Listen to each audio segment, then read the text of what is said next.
Hello guys, welcome back to my channel. जैसा कि आप सब जानते हैं कि मैं आपकी junior court assistant supreme court of India के लिए जो रिक्रूटमेंट आया है उसके लिए तैयारी करवा रहा हूं।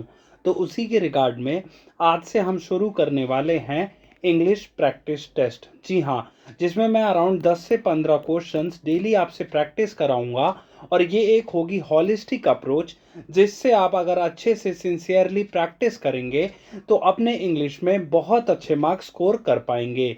तो चलिए शुरू करते हैं आज की वीडियो को और प्रैक्टिस करते हैं इंग्लिश मॉक टेस्ट। अब देखिए, ये है पहला क्वेश्चन जिसमें आपसे पूछा गया है select the most appropriate synonym. अब ये क्वेश्चन जो है इसमें सबसे इंपॉर्टेंट है सिनोनिम का मीनिंग। जी हाँ, सिनोनिम का मीनिंग कई बार लोग कंफ्यूज हो जाते हैं कि सिनोनिम क्या होता है और एंटोनिम क्या होता है। तो गाइस, मैं आपको एक ऐसी ट्रिक बताऊंगा जिससे आप जिंदगी भर याद रखेंगे कि अगर सिनोनिम पूछा गया है तो आपको उसका क्या सेम मीनिंग वाला बताना है या ऑपोजिट मीनिंग वाला वर्ड बताना है। तो गाइज, एस से होता है सिनोनिम और एस से ही होता है सेम। जी हाँ, तो मतलब समांतर या फिर सेम जो वर्ड मीनिंग होगा उसी को सिनोनिम कहते हैं। तो अब आप जिंदगी भर याद रखेंगे सा सिनोनिम और सेम। ठीक है, याद रहेगा अब आपको। अब हम जान लेते हैं वर्ड क्या है।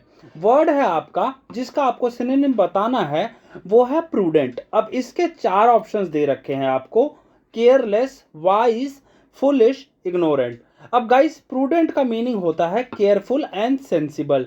ठीक है, तो केयरफुल में केयरलेस तो डेफिनेटली नहीं होगा, फुलिश भी नहीं होगा और इग्नोरेंट भी नहीं होगा। सही ऑप्शन है हमारा वाइज, ऑप्शन बी। ठीक है गाइस, ऐसे हम करते चलेंगे इंग्लिश की प्रैक्टिस, जिससे मैं आपको ऐसे ऐसे ट्रिक्स के साथ आपको पूरा इंग्लिश का पेपर मॉक टेस्ट अच्छे से कराऊंगा। ठीक है, नेक्स्ट क्वेश्चन अब हम देखते हैं जिसमें है identify the correct spelling. Guys, correct spelling भी एक बहुत इंपॉर्टेंट रोल प्ले करती है आपका मार्क्स स्कोर अच्छे से कराने के लिए। अब हम देख लेते हैं सुपरफ्लुअस। अब सुपरफ्लुअस का एक्चुअल में मीनिंग क्या होता है, पहले ये जान लेना। ठीक है, अब जैसे सुपरफ्लूस का मीनिंग होता है more than what is needed. अब जिसकी जरूरत नहीं है उसके अलावा भी उसको सुपरफ्लूअस वर्ड कहा जाता है। ठीक है, सुपरफ्लूअस का एग्जांपल अगर मैं आपको बताऊं वो होगा कि आपका, अब आप अगर एक लाइन सोचे more than better.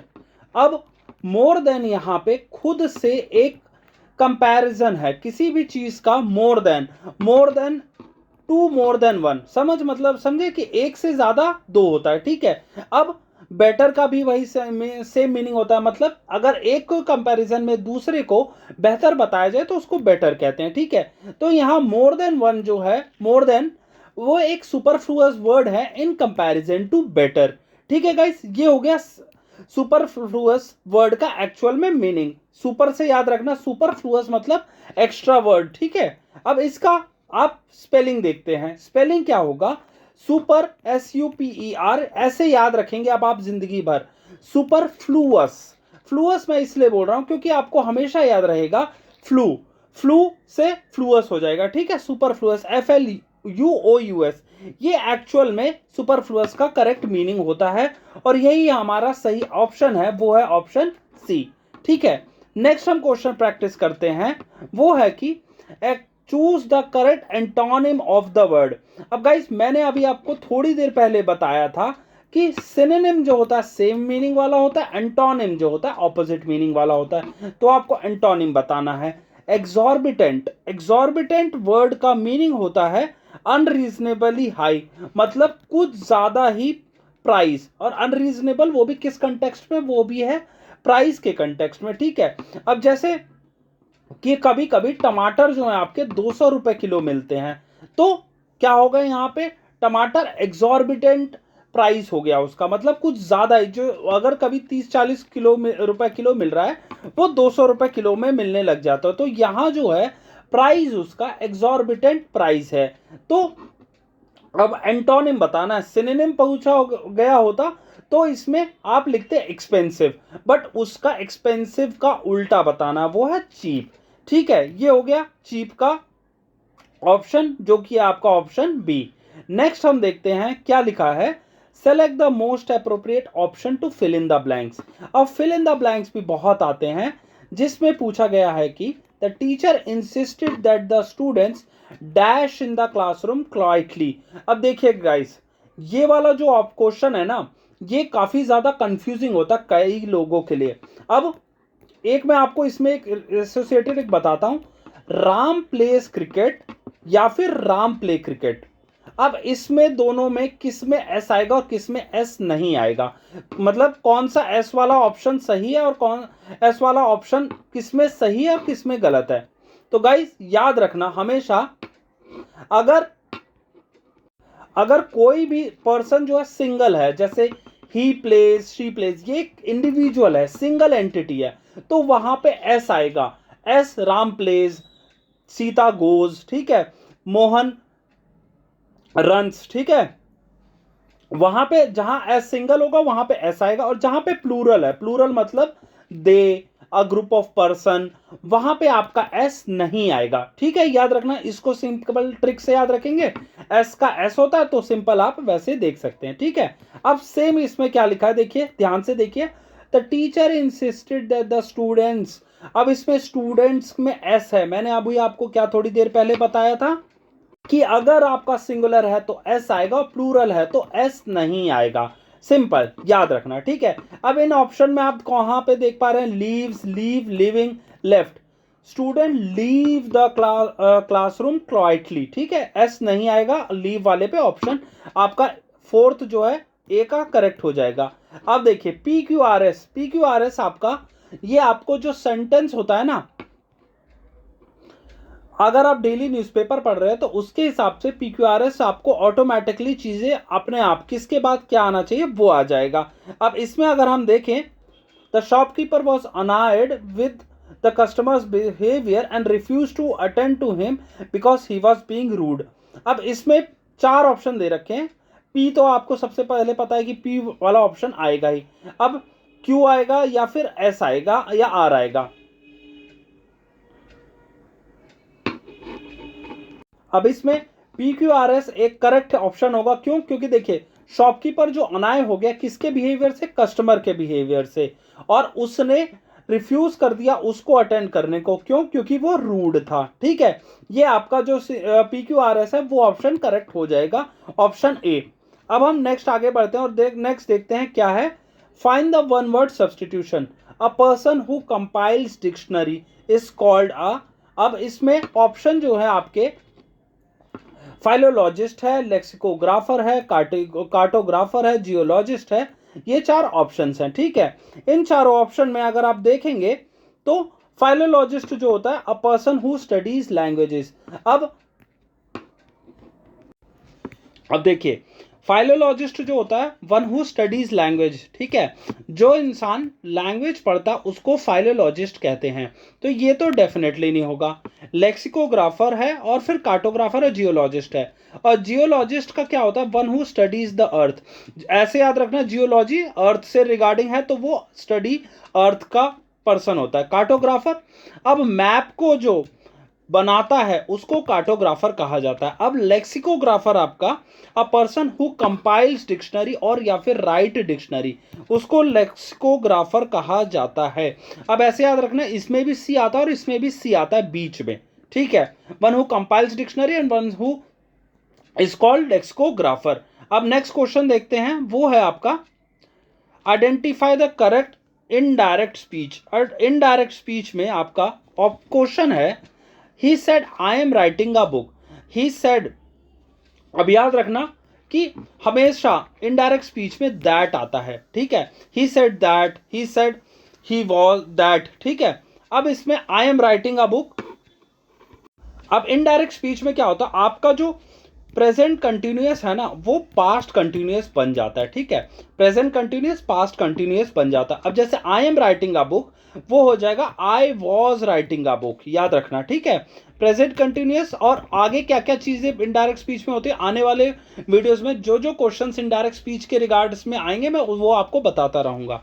He said that he was writing a book, ठीक है। I am writing a book कभी नहीं होगा, क्योंकि आप अभी मैंने थोड़ी देर पहले बताया आपको कि प्रेजेंट जो है पास्ट में कन्वर्ट हो जाता है। अब हैज़ बीन हो गया आपका प्रेजेंट परफेक्ट हो गया, तो ये भी नहीं होगा। और ही रोट अ बुक, ये आपका सिंपल पास्ट हो गया। आपका है प्रेजेंट कंटिन्यूअस, तो हो जाएगा पास्ट कंटिन्यूअस, ठीक है। याद रखना कि प्रेजेंट कंटिन्यूअस है। कंटिन्यूअस कैसे, जहां आईएनजी होता है ना, उसको कहा जाता है कंटिन्यूअस टेंस। फिर उसके बाद प्रेजेंट में है तो वो पास्ट में कर देंगे, ठीक है। तो ही सेड दैट, अब दैट आएगा ही, फिर he said that he was writing a book, ये हो गया आपका ऑप्शन ए करेक्ट। अब नेक्स्ट है आपका choose the correct passive voice transformation. अब पैसिव वॉइस का she is baking a cake मतलब क्या है, वो एक केक बना रही है। अब बेकिंग अ, इसमें क्या होता है, जो आपका ऑब्जेक्ट होता है वो आगे आ जाता है, सब्जेक्ट जो है वो पीछे आ जाता है, ठीक है। तो इसमें ऑप्शन अगर हम देख लें, she is baking a cake, इसमें आएगा आपका अ केक। अब कई लोग क्या है पैसिव वॉइस और डायरेक्ट इनडायरेक्ट में ये कंफ्यूज हो जाते हैं कि किस में आपको टेंस चेंज करना है और किस में आपको टेंस सेम रखना है। तो गाइस पैसिव वॉइस में आपको टेंस नहीं चेंज करना होता। जैसे she is baking a cake is being baked by हर, ठीक है, ये हो जाता है। बस शी जो है और सब्जेक्ट जो है ऑब्जेक्ट की तरह काम करने लग जाता है, वो पीछे हो जाता है, और जो ऑब्जेक्ट है वो आगे आ जाता है। अ cake is being baked by हर। अब इसमें ये मत सोचना पहले की जैसे कि जैसे अभी हमने इनडायरेक्ट में सिंपल प्रेजेंट को सिंपल कंटिन्यूअस को पास्ट कंटिन्यूअस कर दिया, नहीं, इसमें ऐसा नहीं होता। इसमें a cake is being baked by her, option B is the correct answer. अब नेक्स्ट है आपका ही fill in the blanks with correct preposition. He was accused. अब ये जब आप न्यूज़पेपर पढ़ेंगे ना, तो आपके साथ ऑटोमेटिकली आपको चीज़ें समझ आती रहेंगी कि अक्यूज्ड के साथ क्या लगता है।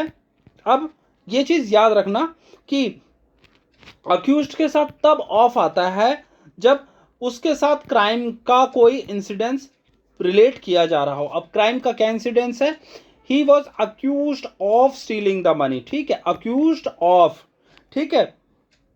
अक्यूज्ड विद, अक्यूज्ड फॉर यहां पे गलत होगा, ठीक है। जब क्राइम का यूज, अगर अक्यूज का use as for stealing something कहा जाता है या फिर एज क्राइम होता है तो अक्यूज्ड ऑफ आता है। तो option C will be the correct answer here. अब नेक्स्ट है आपका select the correctly using idiom and phrase. अब इडियम एंड फ्रेज आपका है which of the following means to delay unnecessary, to beat around the bush, to kill two birds with one stone, to burn the midnight oil, to cry over spilt milk। इसमें आपका, अब इसका मैं हर एक idiom का आपको बता देता हूं। To kill two birds with one stone मतलब एक एफर्ट से आपके दो रिजल्ट्स हो जाए और रिजल्ट्स दोनों पॉजिटिव हों, उसको कहते हैं to kill two birds with one stone. To burn the midnight oil मतलब होता है कि midnight oil means to study very hard, ठीक है। अगर आप काफी हार्ड ही पढ़ रहे हैं तो कहते हैं to burn the midnight oil. To cry over spilt milk मतलब ऐसे एफर्ट्स के लिए आप कर रहे हैं जो कि जिसका कोई भी ऐसा रिजल्ट नहीं आना है, ठीक है। To regret something which you cannot change, ठीक है। अब to beat around the bush का मीनिंग है यहाँ पे to avoid coming to the main point in a conversation. अब सपोज कोई बुश है, उसको अगर उसके पीछे कोई एनिमल छुपा है और आप उसके चारों तरफ मारने लग जाएं तो क्या कोई रिजल्ट आएगा, नहीं, नहीं आएगा, वो एक टोटली फ्यूटाइल एक्सरसाइज होगा। तो सेम उसी को टू डिले अननेसेसरीली कहते हैं, ठीक है। फ्लॉगिंग अ डेड हॉर्स या फिर आपका बीट अराउंड द बुश, ये सब के सेम मीनिंग है टू डिले अननेसेसरीली, ठीक है गाइज। ये आपके हो गए 10 क्वेश्चन जिसमें मैंने आपके वैरायटी ऑफ क्वेश्चंस करवाने की कोशिश की है। नेक्स्ट वीडियो में मैं ऐसे ही वीडियो के थ्रू आपके लिए 10 क्वेश्चंस लाऊंगा जिससे मैं आपकी इंग्लिश के लिए प्रैक्टिस अच्छे से करवा पाऊं।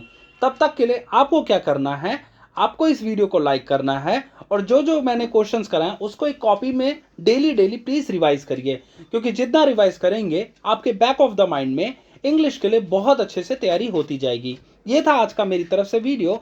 अगर मेरे द्वारा दिए गए एफर्ट्स आपको पसंद आए हैं तो प्लीज इस वीडियो को लाइक कीजिएगा और चैनल को सब्सक्राइब जरूर कर लेना, क्योंकि अगले नेक्स्ट वीडियो का नोटिफिकेशन आपके पास आ पाएगा सबसे पहले। ये था आज का मेरी तरफ से video. Thank you for watching.